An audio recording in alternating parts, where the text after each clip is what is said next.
First time kong magso-solo travel at papunta nga ako sa may Hong Kong. 7 PM nga ng gabi nung umalis ako sa Baguio at sa may Joy Bus ako sumakay kasi yung bus nila is diretso na sa may NAIA Terminal 3. Kaya hindi na ako mahihirapan sa pag-travel ko at meron nga pala silang libreng pagkain dito. Ayan, isang biskwit tapos may tubig din. Meron ding free blanket kasi malamig yung aircon nila dito. Parang Victory Liner lang. Pwede ring manood, pwedeng mag-games, depende sa gusto mong gawin.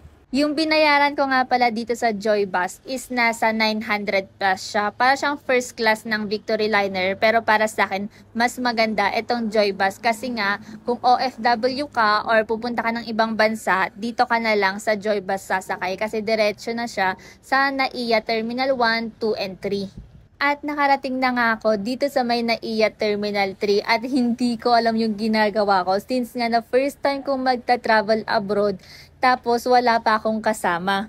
Kaya naman nagtanong ako sa mga staff kung ano yung gagawin ko at sabi pumunta daw ako sa may check-in baggage at dumiretso nga ako dito. Walang masyadong pila.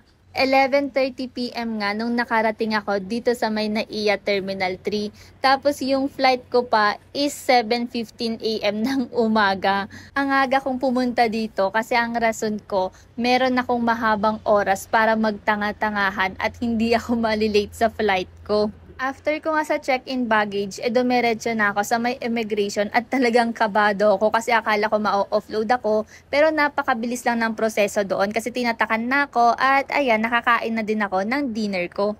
Basta kompleto yung documents nyo hindi kayo ma-offload sa may immigration at kaya nyong ipakita na may kakayahan kayong mag-travel abroad at dahil sobrang aga ko nga dumating dito sa may NAIA. Tapos nakalusot ako kaagad sa may immigration, tinatakan kaagad yung boarding pass ko at 12:30 AM nga ng madaling araw wala na akong ginagawa. Kaya naman natulog na lang ako hanggang 5 AM ng umaga.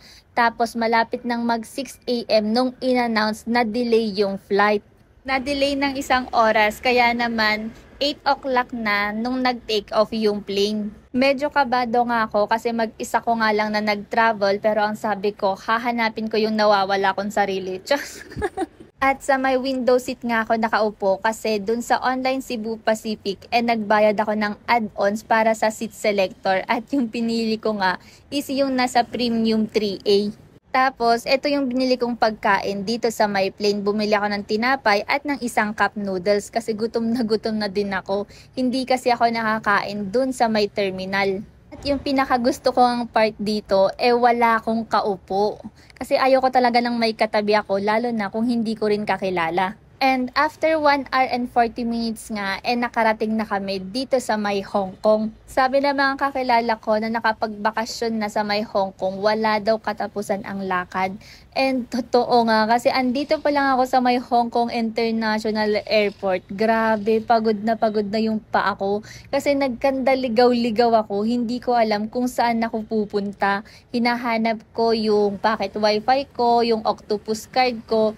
Tapos ang mali ko pa dito, nagpa-money exchange ako kasi nga wala akong pamasahe para dun sa fastest Hong Kong train nila papunta sa my city. Kasi nung nasa Pilipinas pa lang ako, sabi ko magbabas ako para makatipid. Pero nung napagod na ako maglakad, naisipan ko na lang mag-train para mas mapabilis yung transportation ko. At eto nga, nakuha ko na yung octopus card ko. Nakasakay na din ako dito sa may pinakamabilis na train papunta sa may city at napakaganda nga ng transportation dito sa may Hong Kong.